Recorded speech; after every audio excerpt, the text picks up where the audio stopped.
Welcome back again to TRX's For the Love of the Run series. We're going to continue on this journey to make you a faster, more efficient, and more durable runner. This month really focusing on integrated lower body strength, posture, and we're going to add some pressing in. Once again, here with David Torrance, professional track athlete, sub 4 minute miler.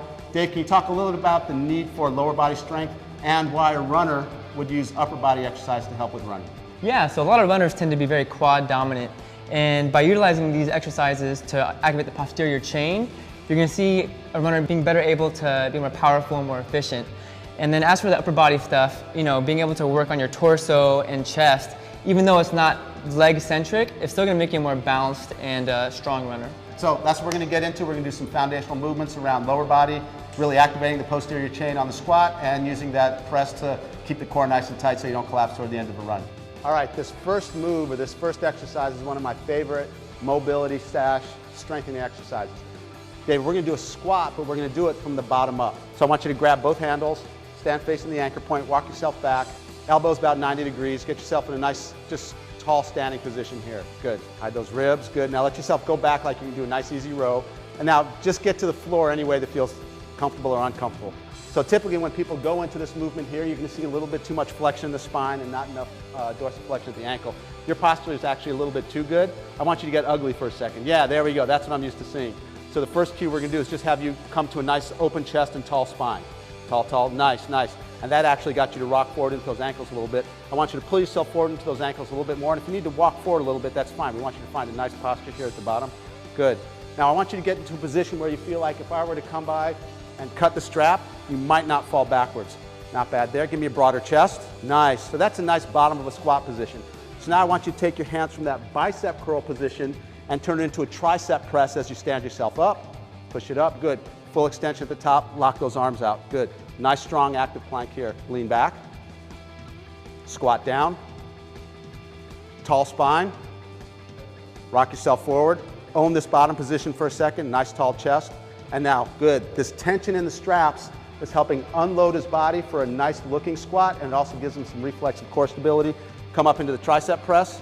And now let's just pattern it from here. I want you to go down. Good. Down. Drive up. Full extension to the top. Good. And relax. Nice little general mobility warm-up. We're going to go into our TRX hamstring runner. So I'm going to have you stand, or have you get on the ground facing the anchor point. And now you're just going to put 2 fingers in the bottom of the foot cradles, wider than your body, roll back, drop both heels in at the same time.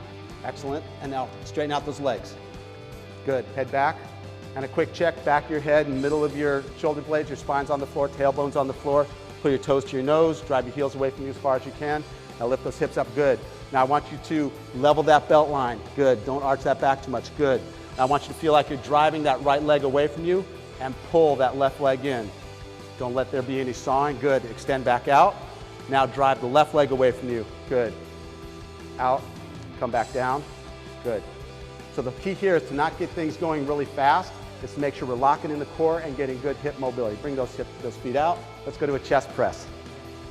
So go ahead, grab the handles, stand facing away from the anchor point, walk yourself in. And the whole thing is about the stance and start here. So I want you to walk those feet back a little bit more. Have your feet together, get up on the balls of your feet, and now get rid of those wrists. Nice. Now give me a nice strong active plank. I want you to pull those shoulders down and back. Good. I want you to hide that rib cage. Good. And bring that belt line back. So that's good posture. The only thing is, it's too easy for you, dude. You're like world class. I want you to take a couple steps back, even a little bit more. Nice. Now let's find that posture again. Pull those shoulders down a little bit. Good. Hide those ribs, level that belt line. Don't think of it as a press. Think of it as a moving plank. Bring those elbows to the side like you're elbowing someone next to you, right there, and come back up. Good. Exhale on the way up. Inhale on the way down. I want you to quickly reset that belt line at the bottom. Up. You got to do one more rep. You sagged in the middle there a little bit. Yes. Lock it in. Shoulders away from your ears. Last rep here. Last chance to be good. Last chance to be great. Bring it back up. Good. Lost a little bit. Let yourself step out of it. Lost that posture just a little bit, so we go back and we work on getting that plank moving. If you didn't have you take a step out. But the whole idea here is to make sure we're building up that core stability, so as you start to run, that torso's not going to break down. So that was our great sequence for this week. Make sure you check back to trxtraining.com/running for more TRX tips and workouts.